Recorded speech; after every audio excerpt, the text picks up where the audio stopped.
शुद्ध बीजा पोटी फळे रसाळ गोमटी मुखे अमृताची वाणी देह देवाचे कारणी सर्वांग निर्मळ चित्त जैसे गंगाजळ मुखे अमृताची वाणी देह देवाचे कारणी तुका म्हणे जाती ताप दर्शने विश्रांती मुखे अमृताची वाणी देह देवाची कारणे विठ्ठला विठ्ठला विठ्ठला विठ्ठला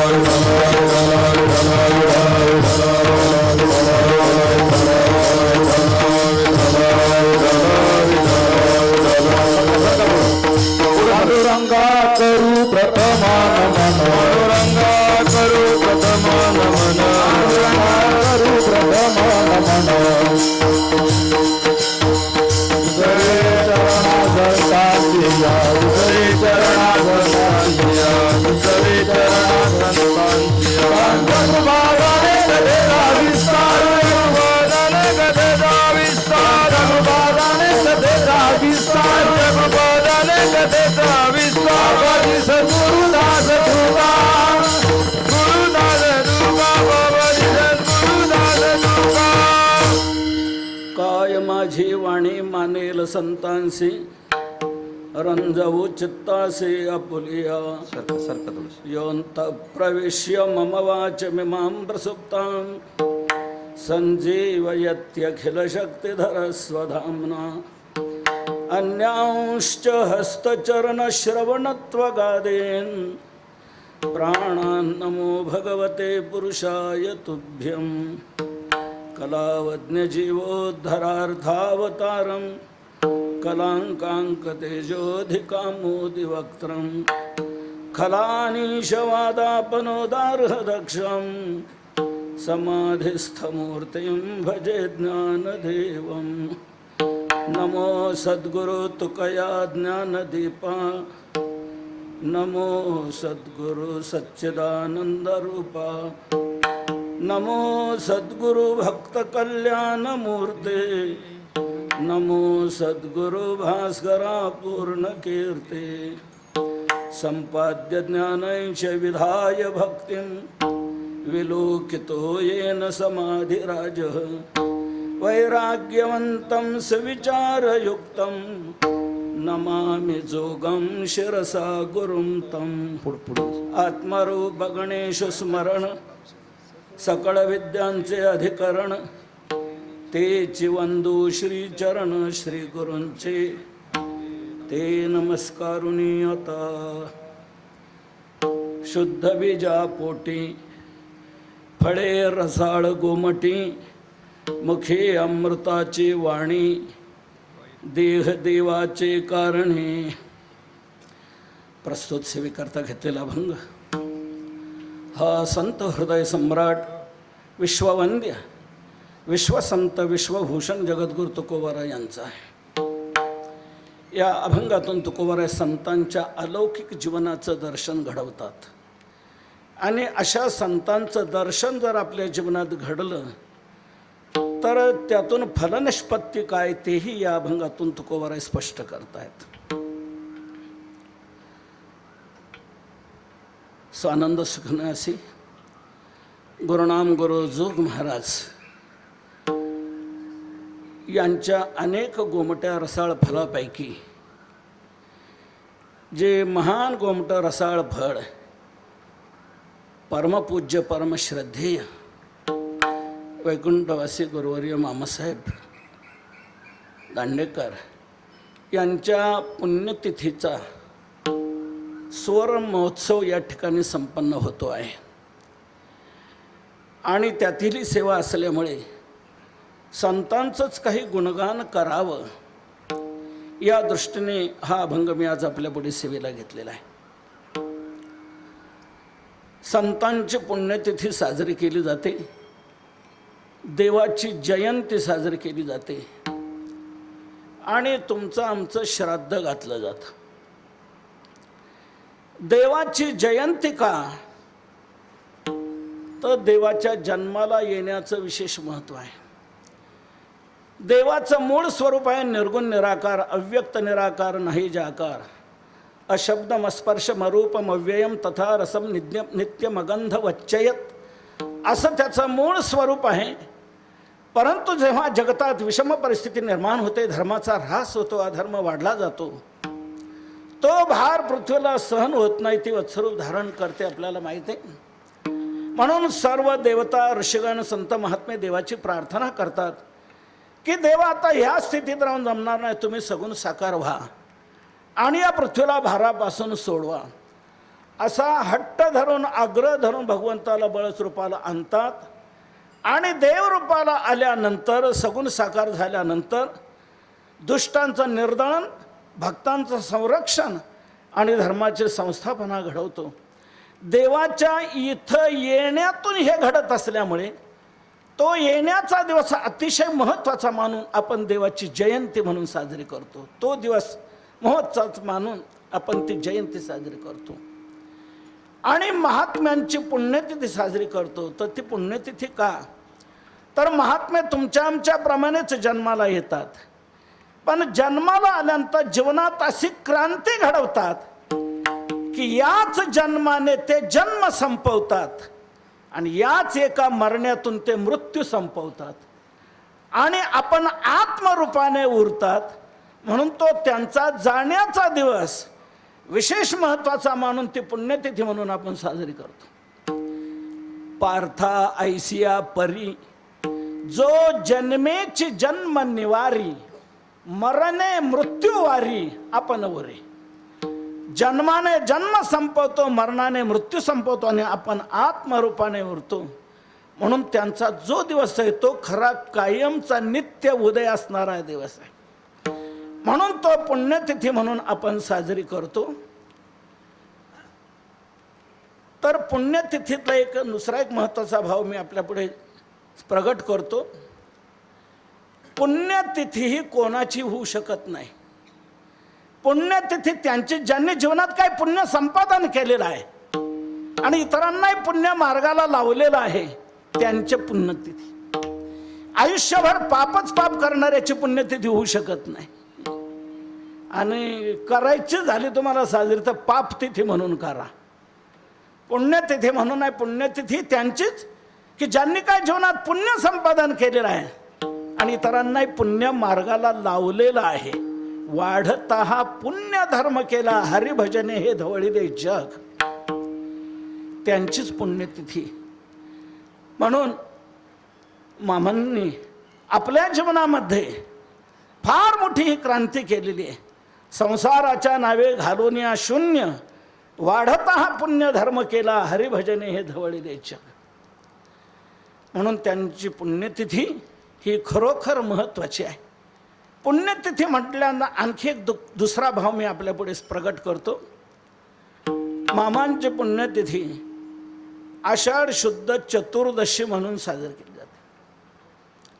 मामासाहेब चतुर्दशीला माऊली चरणी विलीन झाले. तर मामा जाण्याच्या अगोदर पंचांगामध्ये आषाढ शुद्ध चतुर्दशी ही तिथी होती का नव्हती? होती.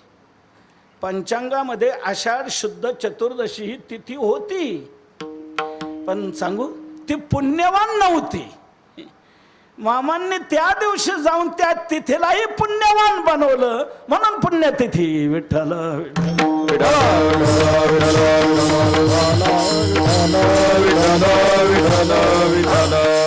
म्हणून त्यांची पुण्यतिथी.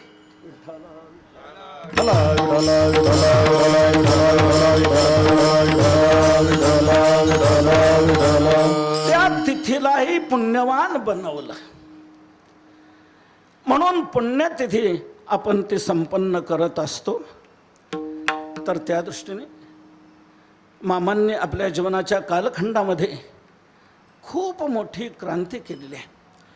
अनेक दिव्य गुण घेऊन जन्माला आलेले मामासाहेब.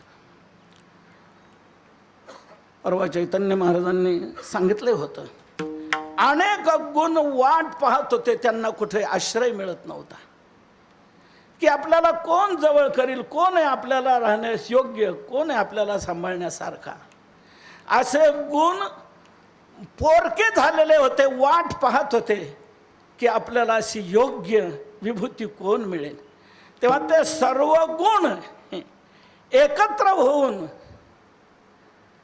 ज्यांच्याजवळ आले ते म्हणजे मामासाहेब दांडेकर. कारण ही गुणकुसुमांची माळा कोणाच्याही गळ्यात शोभू शकत नाही. ती गुणमाळा शोभणारा गळा म्हणजे वैराग्याचा आहे. वैराग्यरूपी गळ्यातच ही गुणकुसुमांची माळा शोभू शकते. म्हणून ही मुक्तीबाळा ही गुणकुसुमांची माळा घेऊन आली आणि ती मामासाहेबांच्या गळ्यात पडली. ही गुणकुसुमांची माळा हे घेऊन मुक्तीबाळा वैराग्य निरपेक्षाचा गळा घेऊन तिथं असे. वैराग्यरूपी निरपेक्ष म्हणजे जीवन ज्यांचं आहे अशांचा गळा त्याच माळाने शोभू शकतो. म्हणून मामासाहेबांना शोधत शोधत ते आले आणि मामासाहेब जन्माला आले. हे महान विभूती रत्न अलीकडच्या काळात जगाला प्राप्त झाला. जो पूर्वीचा कालखंड, अनेक काळ पूर्वीचा ऋषिमुनींचा कालखंड, नंतर ज्ञानोबाराय तुकोबाराय दिगांचा हा कालखंड, त्यानंतर नाथ महाराज तुकोबाराय निळोबाराय कालखंड, आणि त्यानंतरचा कालखंड जो थोडासा शिथिल असा झालेला, त्या अलीकडच्या काळामध्ये या विश्वाला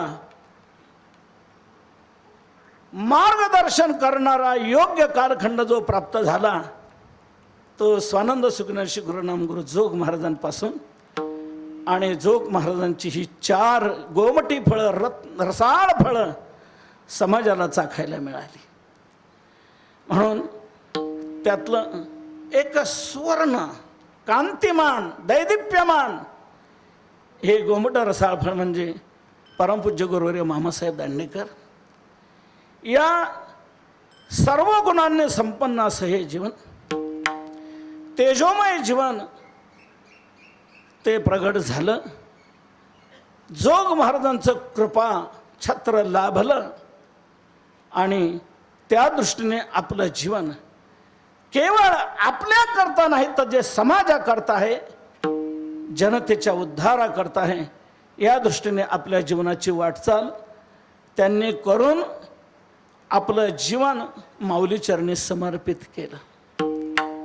72-73 वर्षाचा काल मामासाहेबांच्या पूर्ण जीवन कालखंडाचा, त्या दृष्टीने हे रत्न माऊलीच्या चरणी विलीन झालं.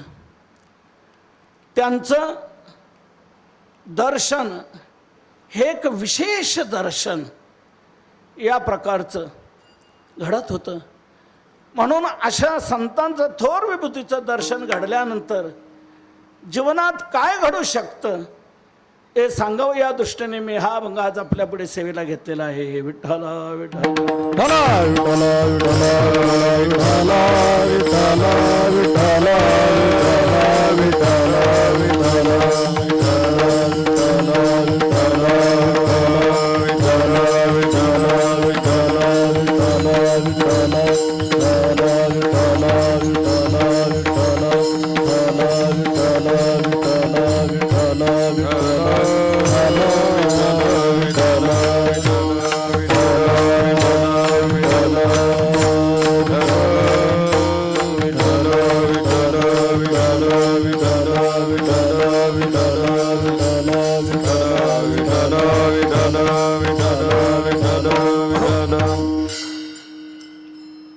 जे असं महान रत्न या विश्वाला प्राप्त झालं अलीकडच्या कालखंडाला, तर ते वैकुंठवासी परमपूज्य परमश्रद्धे मामासाहेब दांडेकर. त्या दर्शनात खरोखर काही एक आकर्षण होतं. माऊलींच्या शब्दात बोलायचं म्हणजे दर्शनाची प्रशस्ती पुण्यपुरुष, दर्शने प्रशस्तीचे ठावो. असं ते दर्शन होतं. आम्ही आमच्या भाग्याचा योग समजतो. आम्हाला जोग महाराज पाहायला मिळाले नाही, बंकट स्वामी महाराज पाहायला मिळाले नाही, लक्ष्मणबा महाराज पाहायला मिळाले नाही, मारुती महाराज पाहायला मिळाले नाही. पण मामासाहेब दांडेकर आम्हाला पाहायला मिळाले. 6 वर्षाचा कालखंड त्यांचा आम्हाला दर्शनाचा संगतीचा लाभला.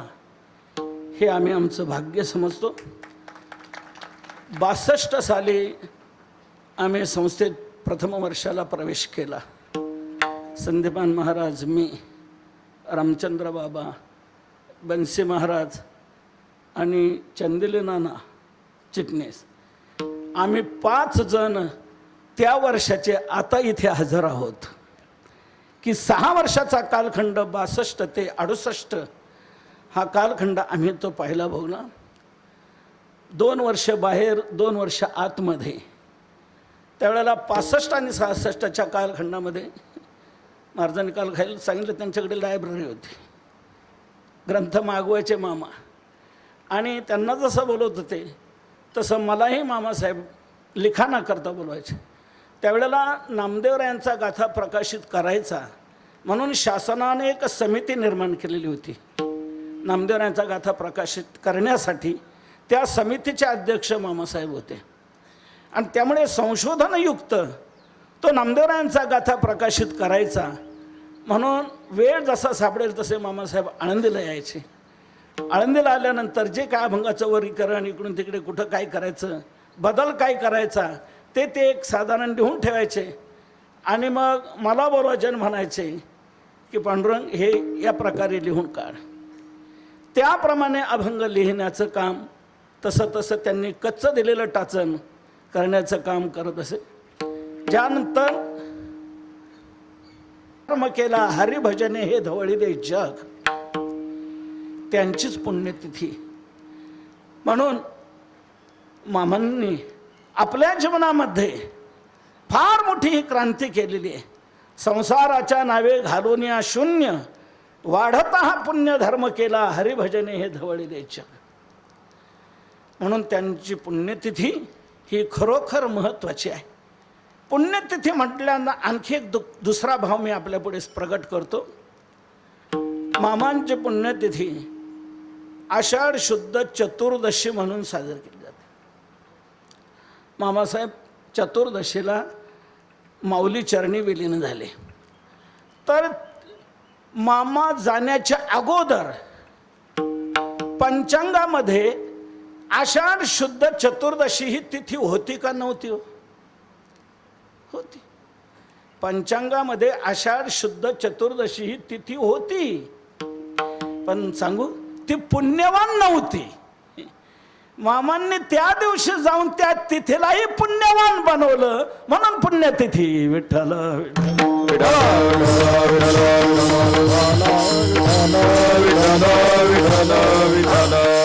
म्हणून त्यांची पुण्यतिथी.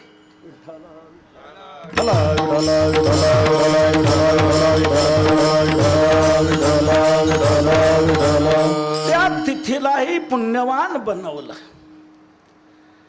म्हणून पुण्यतिथी आपण ते संपन्न करत असतो. तर त्या दृष्टीने मामांनी आपल्या जीवनाच्या कालखंडामध्ये खूप मोठी क्रांती केलेली आहे. अनेक दिव्य गुण घेऊन जन्माला आलेले मामासाहेब. परवा चैतन्य महाराजांनी सांगितले होतं, अनेक गुण वाट पाहत होते, त्यांना कुठे आश्रय मिळत नव्हता. की आपल्याला कोण जवळ करील, कोण आहे आपल्याला राहण्यास योग्य, कोण आहे आपल्याला सांभाळण्यासारखा. असे गुण पोरके झालेले होते, वाट पाहत होते की आपल्याला अशी योग्य विभूती कोण मिळेल. तेव्हा ते सर्व गुण एकत्र होऊन ज्यांच्या जवळ आले ते म्हणजे मामासाहेब दांडेकर. कारण ही गुणकुसुमांची माळा कोणाच्याही गळ्यात शोभू शकत नाही. ती गुणमाळा शोभणारा गळा म्हणजे वैराग्याचा आहे. वैराग्यरूपी गळ्यातच ही गुणकुसुमांची माळा शोभू शकते. म्हणून ही मुक्ती बाळा ही गुणकुसुमांची माळा घेऊन आली आणि ती मामासाहेबांच्या गळ्यात पडली. की गुणकुसुमांची माळा हे घेऊन मुक्ती बाळा वैराग्य निरपेक्षाचा गळा घेवसित असे.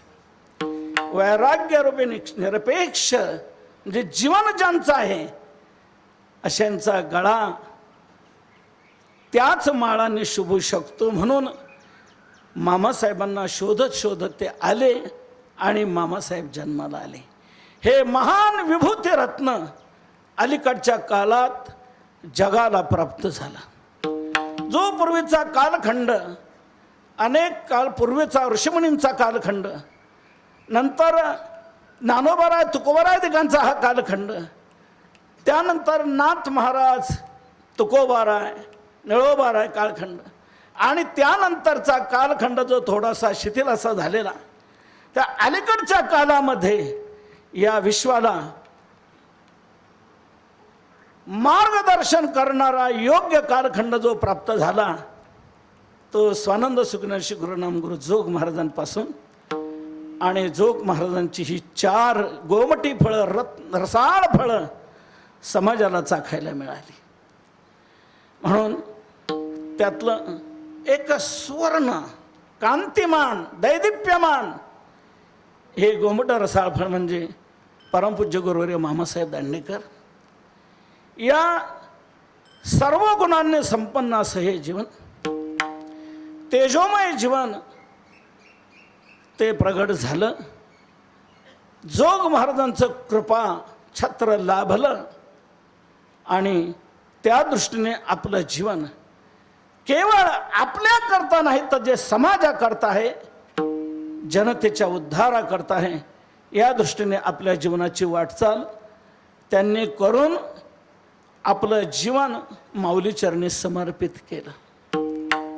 72-73 वर्षाचा काल मामासाहेबांच्या पूर्ण जीवन कालखंडाचा, त्या दृष्टीने हे रत्न माऊलीच्या चरणी विलीन झालं.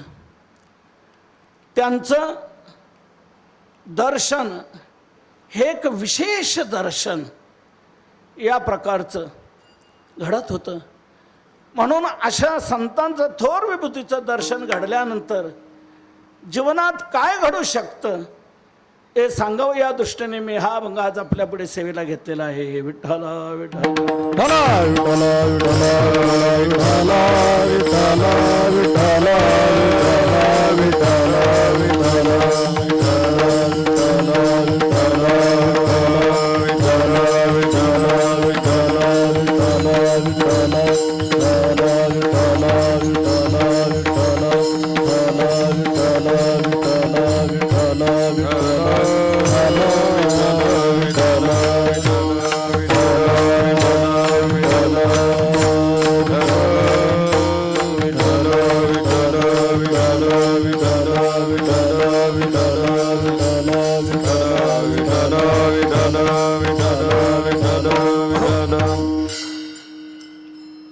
जे असं महान रत्न या विश्वाला प्राप्त झालं अलीकडच्या कालखंडाला, तर ते वैकुंठवासी परमपूज्य परमश्रद्धे मामासाहेब दांडेकर.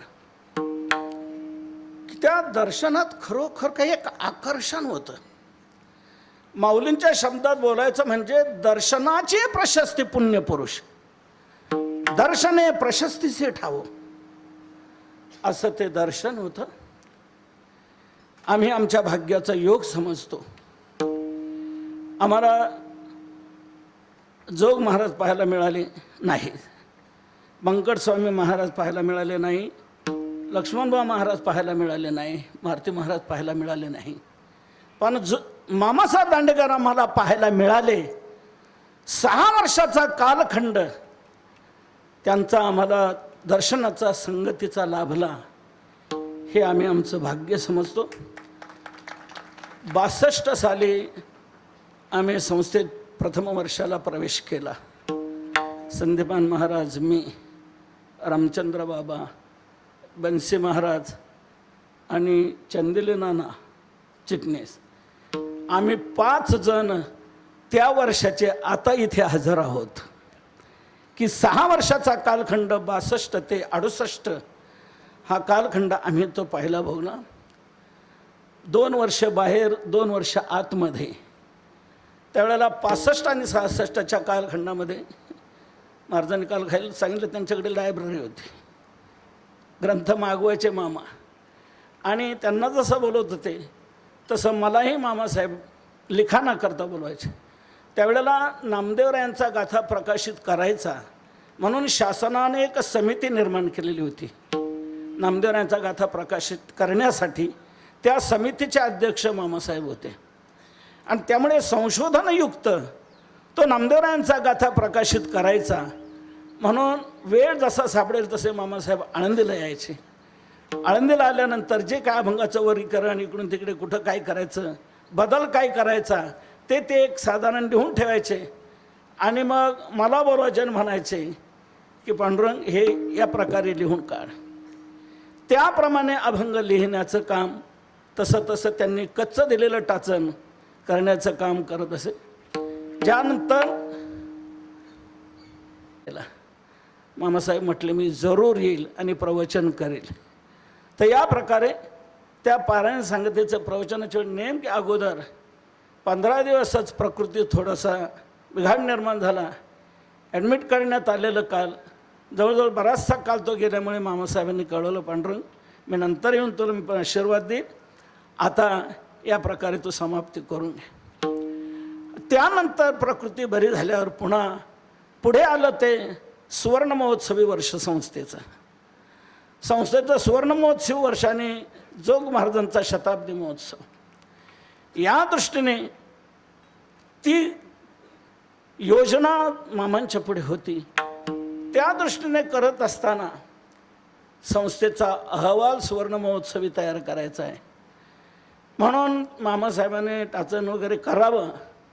तिथं आल्यावर बोलून घेतलं पांडुरंग तू पुण्याला येशील का रामकृष्ण मठामध्ये मी तिथे थांबणार आहे. म्हणणे जरूर येणार ना तुम्ही तेव्हा सांगा. मठामध्ये जवळजवळ 15 दिवस मामासाहेबांनी मला ठेवून घेतलं आणि तिथे सुवर्ण महोत्सवाचं कच्चं टाचण त्यांनी करायचं आणि ते पक्क करून व्यवस्थित करून लिहून द्यायचं. सुवर्ण महोत्सवाचा अहवाल त्यांच्या सहवासात या प्रकारे तो करण्याचा भाग्य मला सहवासाचा प्राप्त झाला. त्या कालखंडातून एक वेगळा आनंद दर्शनाचा मिळायचा. आळंदीला आल्यानंतर एकदा असंच एक लिखाण करत असताना म्हणजे मामासाहेबांची दर्शनात काय एक शक्ती होती पाहिल्यानंतर कोणता म्हणजे एक भीतीग्रस्त आधारयुक्त भीती असायची. पाहावं वाटायचं पण पाहताना नजर भिडत नसे, पुन्हा नजर बाजूला व्हायची. अशा प्रकारची स्थिती असायची. एक गृहस्थ काही फळं घेऊन आणा मुंबईवरून मामासाहेब त्याने आणलं आहे ते द्यायचं तर मामासाहेबांनी पण तो घाबरला गेला आणि त्याला कसं वाटलं काय बोलतील काय मामा. तो बाहेर निघून गेला. मी आत बसलेलो होतो. मामासाहेब ते बाहेर बोलवलं मला बाहेर आणि म्हणे मी घाबरलो कशी काय फळं द्यावी तर हे आपण द्या असं मला सांगितल्यानंतर मी गेलो. शास्त्री महाराज अगोदर शांताराम गुरुजींच्या सेवेला होते. त्यानंतर विनायकजी महाराज त्यांचे गुरुजी धाकटे बंधू आणि त्यानंतर मी होतो शांताराम गुरुजींच्या सेवेला. त्यामुळे गुरुजींच्या जवळ लढीवाळपणाने वावरणं तसंच मामासाहेबांकडे वावरायचा. तर ती फळं मला वाटलं काय द्यायला काय हरकत नाही मामासाहेब काय बोलणार नाही. गुरुजी कसे बोलत नव्हते. मी तो फळाचा हे घेतला आणि ऑनलाईन ठेवला. मामासाहेब त्याने दे बुवा तो ग्रस्त आता इथून गेला. त्याने नाही ना तुला कसं धैर्य झालं तिकडून आणण्याचं निधी देण्याचं. मला म्हटलं सिंहाच्या बछड्याला सिंहाजवळ यायला अडचण काय. विठ्ठल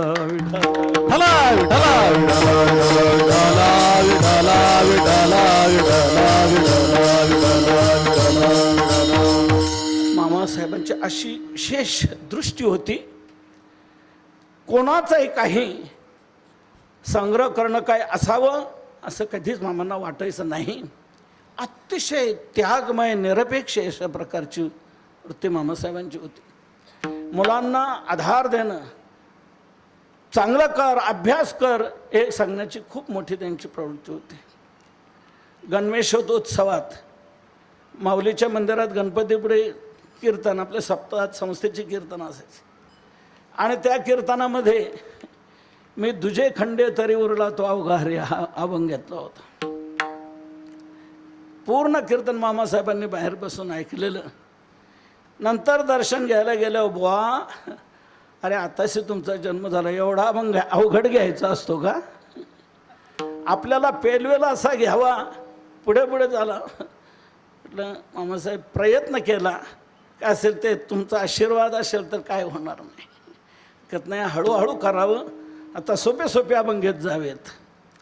तर या प्रकारे मामासाहेबांनी सांगितले प्रयत्न करा, चांगला अभ्यास करत चला. तर असे मुलांना जवळ घेऊन त्यांची प्रगती व्हावी, अभ्यास चांगला करावा ही मामासाहेबांची तळमळ असायची. तर या प्रकारचं त्या जीवनाशी जवळून संबंध आलेला वार्षिक सर्वत्र कीर्तनं जिथे जिथे व्हायची त्याप्रमाणे पंढरपूर, आळंदी, देहू, त्र्यंबकेश्वर, सुदुंबरे सर्व ठिकाणी कार्यक्रमाचं व्हायचं. इथे काही काही वेळेला गाडीमध्ये यावं लागायचं. मामासाहेबांचं जिथे जिथे कीर्तन असेल तिथे ते गायक वादक म्हणून आम्ही यायचं 2 वर्ष त्या कालखंडामध्ये. तर अशा प्रकारे खूप सुंदर जवळून ते दर्शन घडण्याचा योग आला.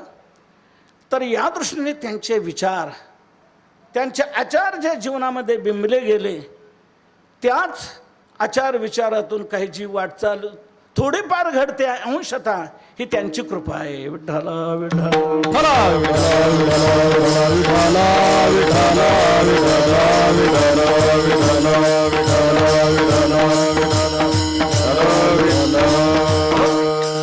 मामासाहेबांचं दर्शन झालं वारीमध्ये की लोकांनी आपली वारी झाली असं समजावं. पंढरपूरला, आळंदीला, त्र्यंबकेश्वरला लोक वारीला येतात. गर्दी असायची. दर्शनाला 20-20 तास, 20-20 तास, 30-30 तास वेळ लागायचा. दर्शन व्हायचं नाही. मग काय करावं, जाण्याची तर घाई. परत मामासाहेबांचं एक कीर्तन ऐकलं, मामासाहेबांचं एक दर्शन झालं की लोक म्हणायचे आमची वारी झाली. मामासाहेबांचं दर्शन झालं, वारी झाली. या प्रकारची मामासाहेबांच्या दर्शनामध्ये लोकांची भावना होती. म्हणून संतांच्या दर्शनातही महान शक्ती कशी असते की त्यांच्या मागे त्यांचं जीवन किती हे गुणमय असतं, त्यागमय असतं, निष्ठामय असतं. तर त्या जीवनाचं दर्शन घडण्याकरता त्या दृष्टीने तुकोबाऱ्यांचा अभंग आज या ठिकाणी मी सेवेला घेतलेला आहे. हे स्थान फार भाग्यवान मानावं लागेल की मामासाहेबांचे पाय या ठिकाणी किती किती ठिकाणी फिरले असतील, कुठे कुठे फिरले असतील, कुठे कुठे थांबले असतील, कुठे कुठे ते विद्यार्थ्यांना कसे कसे प्रबोधन करत असतील. तर इथे 3 दिवस आल्यापासून आम्हाला मधून मधून सारखं ध्यानात येतं मामासाहेब कुठे बसलेले असतील, कुठे राहत असतील, कुठं कसं काय करत असतील, कसं सांगत असतील. आणि हा इथला बराचसा काल मामासाहेबांचा या विद्यालयात प्राचार्य म्हणून गेला. भाग्यवान हे स्थळ आणि या प्रकारचे त्या काळातले सर्व विद्यार्थी, त्यांना सर्वांना ते दर्शन लाभलं. या सर्वांना मी वंदन करून मी आपल्या अभंगाच्या सेवेकडे वळतो. विठ्ठला विठ्ठला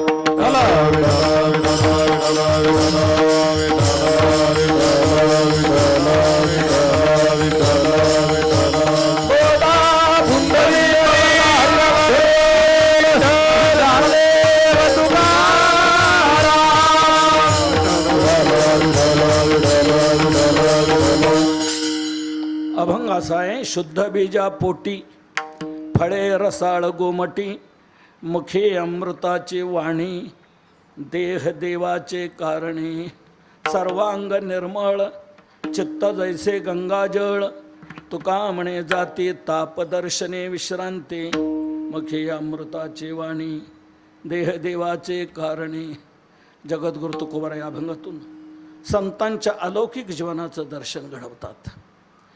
आणि अशा संतांचं दर्शन झाल्यानंतर आपल्याला फलनिष्पत्ती काय तेही स्पष्ट करतायत.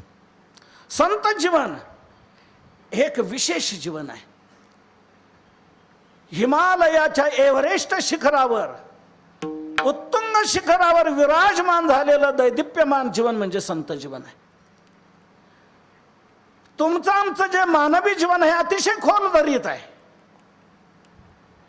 संत जीवनात आणि मानवी जीवनात फार अंतर आहे, फार अंतर आहे. संत जीवन आणि मानवी जीवनातलं अंतर काय आहे जगद्गुरु तुकोबारायाने 2-4 दृष्टांताने स्पष्ट केलेलं आहे. मी आपल्यापुढे 1-2 सांगतो. तुकोबाराय म्हणतात बघा, दही आहे दही.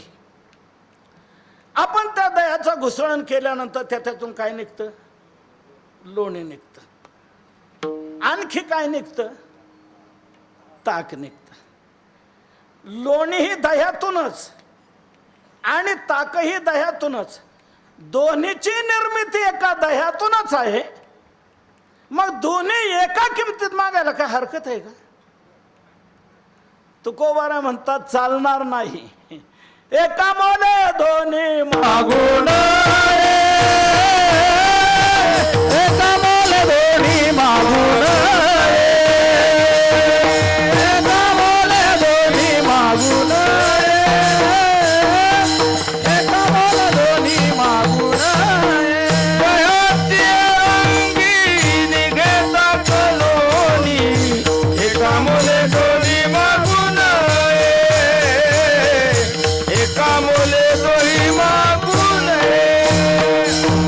दह्याची अंगी निघता कलोनी एका मोले दोन्ही मागून एका मोले दोन्ही मागून. तुकोबाराय म्हणतात दह्याची अंगी निघे ताकलोणी एका मोले दोन्ही मागू नये. का? दोन्हीमध्ये फार फरक आहे. जरी एका दह्यातून दोन्हीची निर्मिती असली तरी दोन्हीत फरक फार आहे. लोणी हे दह्यातलं सार आहे आणि त्या लोण्यापासून आपल्याला तूप मिळतंय. ताक हे दह्यातला असार भाग आहे. ताकात काहीच नाही. ताक म्हणजे काय? ज्याच्यात काहीच ताकद नसते त्याचं नाव ताक. भाताचं शीतळ ज्याला पचत नसेल त्याला जगण्याकरता आधार म्हणून डॉक्टर म्हणतात ताक घेत जा, कसं तरी 2 दिवस ढकलशील. लोणी हे त्यातलं सार आहे, ताक हे असार आहे. तसं संत जीवन हे लोण्यासारखं आहे आणि तुमचा आमचा मानवी जीवन हे असार ताकासारखं आहे. जरी आपण हा मानवी देह धारण करून, संतही मानवी देह धारण करूनच या जगात आले, परंतु दोघांमध्ये फार फरक आहे. म्हणून तुकोबाराय म्हणतात एका मोले दोन्ही मागू नये. दोन्हीत फार फरक आहे. कोणी जर दोन्ही एका किमतीत मागू लागला तर मला वाटतं त्याच्यातून त्याची किंमत होईल. मागणाऱ्याची की याला काय कळतंय. दोन्हीत फार फरक आहे.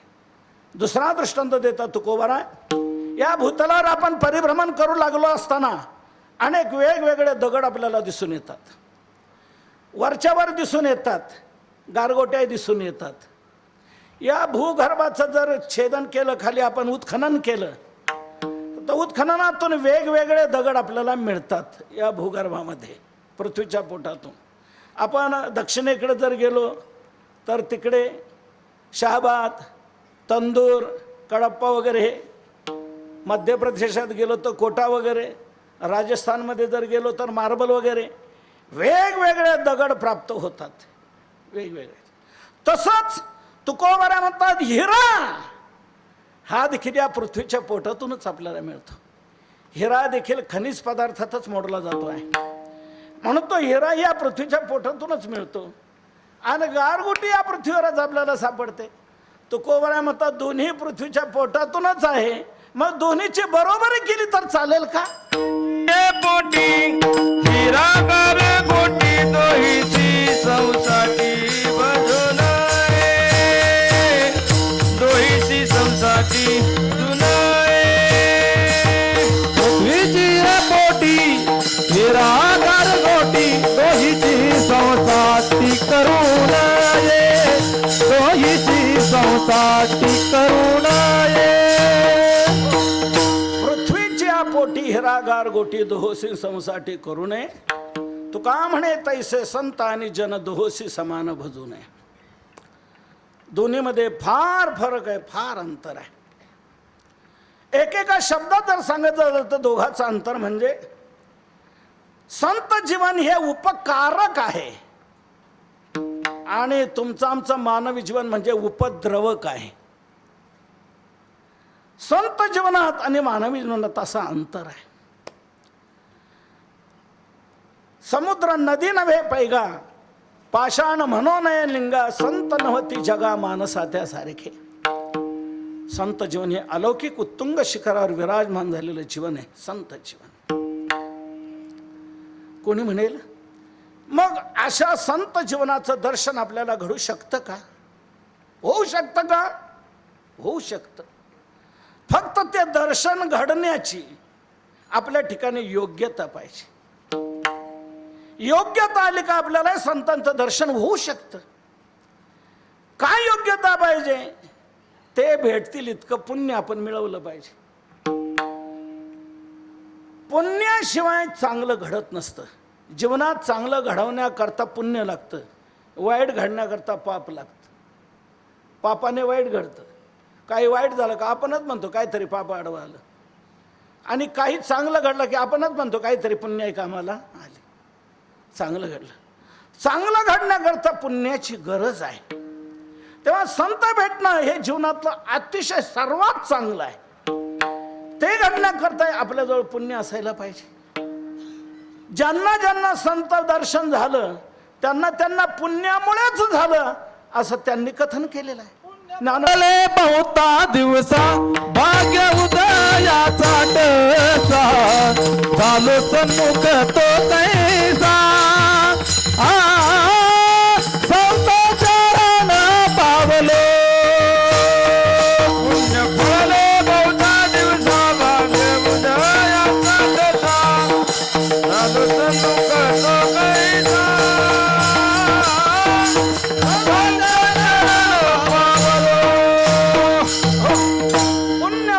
बहुता दिसा भाग्य उदयाचा ठसा. पूर्व पुण्य ठेवा ओढवला तुकोबरा म्हणतात. ज्ञानोबरा देखील म्हणतात पूर्व जन्मे सुकृते थोर केली ती माझा आजी फळासी आली.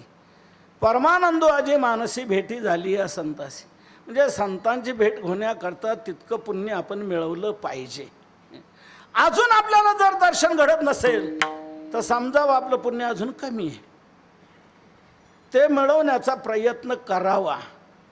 प्रत्येक दिवस, प्रत्येक तास, प्रत्येक मिनिट, अगर प्रत्येक सेकंद सेकंदाची आपली क्रिया अशी व्हायला पाहिजे की त्या क्रियेतून पुण्यच निर्माण झालं पाहिजे.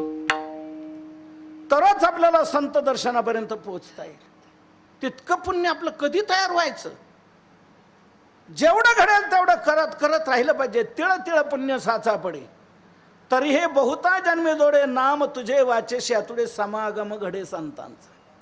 तेव्हा तेव्हा एवढं जेवढं जमेल तेवढं पुण्य आपण मिळवत राहिलं पाहिजे. ज्या वेळेला तितकं पुण्य तयार होईल त्यावेळेला दर्शन होईल. तराजूचा काटा हा मध्यावर कधी येतो? समान वजन झालं का? पारड्यात जे वजन टाकले आपण 5 किलो 10 किलो 20 किलो 50 किलो त्याच्या इतकं समान वजन ज्या वेळेला इकडे मालाचं होईल त्याच वेळेला काटा मध्यावर येतो. नाही तर तो असं झुकत असतो. समोरचा म्हणतो टाक ना टाक, काय हमट्यासारखं करतो. हा टाक. तितकं समान झाल्याशिवाय तो मध्यावर येत नाही, स्थिर होत नाही. तसं संत भेटण्या इतकं पुण्य आपलं ज्या वेळेला तयार होईल त्यावेळेला संत आपल्याला भेटतील, ते दर्शन आपल्याला घडेल. आणि मग असं तितकं पुण्य तयार झाल्यावर आपल्याला ते दर्शन घडलं की खरोखर आपल्या जीवनातला तो दिवस म्हणजे एक धन्य दिवस ठरला जाईल. म्हणून तुकोबारांनी त्या दिवसाला धन्यता दिली. धन्य आजी देणं. झाले संतांचे दर्शन, संतांचं दर्शन झालं, आजचा दिवस धन्य आहे तुकोबारा म्हणतात. नवे नवे त्याच्या पुढे सांगितलंय त्या दिवसातही ज्या काळात दर्शन होईल त्या काळालाही धन्यता दिलेली आहे. मग ते सकाळी झालंय दर्शन का माध्यान्ह काळात झालंय का संध्याकाळी झालंय? धन्य काळ संत भेटी, पायी मिठी पडली तो दिवस धन्य, त्या दिवसात तो काळ धन्य, ती सकाळ धन्य. बरं, सकाळतही कोणत्या वेळेला झालं तर त्या दिवसात, त्या काळात, त्या वेळेला 6:27 दर्शन झालं. ती वेळ धन्य, ती वेळ धन्य. धन्य हे आनंदाची सापडली वेळ. तेने संत सज्जन भेटले कृपाळ, त्यांनी फेडियेला बुद्धीचा उमळ, दृष्टी दाखविला यशोदेचा बाळ. तो दिवस धन्य, तो काळ धन्य, ती वेळ धन्य. कोणती? ज्या दिवशी ते दर्शन होईल ती. कोणी म्हणेल ठीक आहे, त्या दिवसाला धन्यता देता, त्या काळाला धन्यता देता, त्या वेळेला धन्यता देता, त्या संतांचं दर्शन घडेल. त्या आम्हाला एक सांगा, असं त्या संतांचं दर्शन घडलं, त्या दर्शनातून लाभ तरी काय, फलनिष्पत्ती काय? तर संतांच्या दर्शनातून फलनिष्पत्ती काय? तुकोबा रे ती आज आपण सेवेकरता घेतलेल्या अभंगाच्या शेवटच्या चरणात सांगतायत. तुकाने जाती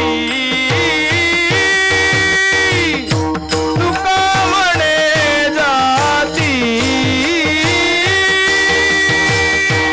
तुका म्हणे जाती, तुका म्हणे जाते, तुका म्हणे जाती, तुका म्हणे जाती, तुका म्हणे जाते, तुका म्हणे जाते. ताप दर्शने विश्रांती, ताप दर्शने विश्रांती, मुक्ती अमृताची वाणी, मुक्ती अमृताची वाणी. ताप दर्शने विश्रांती, ताप दर्शने विश्रांती, आची वाणी, मुक्ती अमृताची वाणी. अशा संतांचं दर्शन झाल्यानंतर लाभ काय, फलश्रुती काय? तुकोबाराय ती सेवेकरता घेतलेल्या अभंगाच्या शेवटच्या चरणात सांगतायत. तुका म्हणे जाती ताप दर्शने विश्रांती, दर्शने ताप जाती, दर्शने विश्रांती. अनिष्ट निवृत्तीपूर्वक इष्ट प्राप्ती. ताप जातात ही अनिष्ट निवृत्ती आणि विश्रांती प्राप्त होते इष्ट प्राप्ती. हे संतांच्या दर्शनाचं फल तुकोबाराय सांगतात.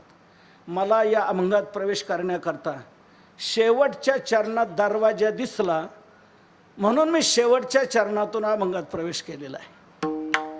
मोठ्यांचं जे घर असतं त्या घरात जायला कोणत्याही बाजूने दरवाजा असू शकतो. विठ्ठल विठ्ठल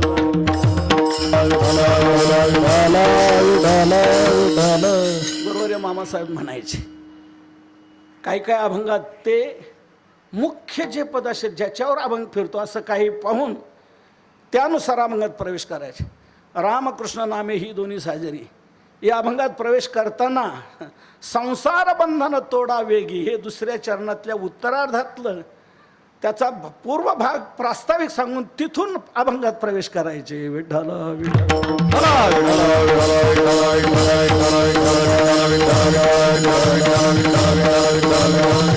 या अभंगात प्रवेश करण्याकरता मला शेवटचं चरण दरवाजा दिसला, म्हणून शेवटच्या चरणातून मी अभंगात प्रवेश केलेला आहे की संतांचं दर्शन झाल्यानंतर जीवनात काय घडतं.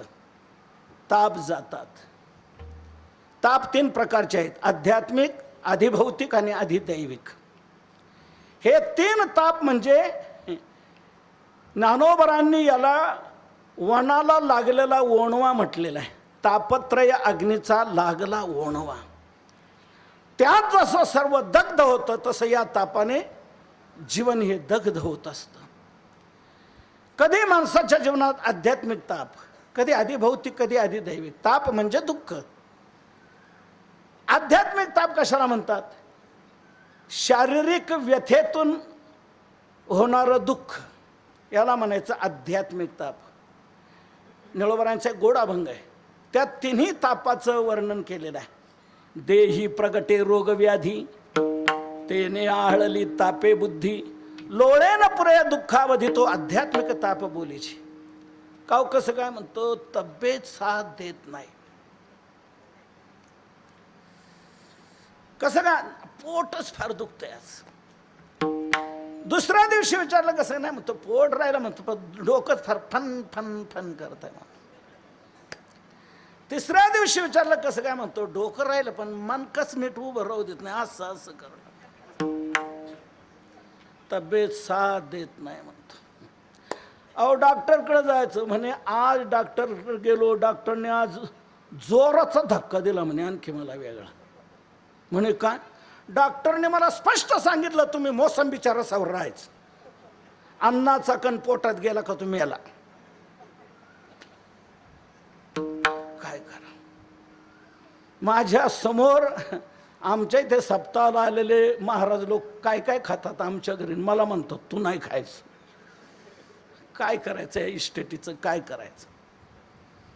दुःख दुःख होतं देहात, व्याधी निर्माण होऊन जे दुःख होतं याला म्हणायचं आध्यात्मिक ताप. काही माणसांच्या जीवनात हे दुःख नसतं, पण काही माणसांच्या जीवनात आधी भौतिक ताप भलता ताप देतो. काव कसं काय म्हणतो? आपली तब्येतीची तक्रारच नाही व ठणठणीत, आपल्याला काही होत नाहीत, दिवसभर जेवायला नसू द्या काही नाही म्हणतो, 4 टाइम खायला सांगा म्हणतो, माघार नाही. भातात कोवळे कोवळे दगड आले तर आपण काढण्याच्या भानगडीत पडत नाही, तसं ढकलतो पण काही होत नाही. तब्येतीचे आपले तक्रार नाही कधी.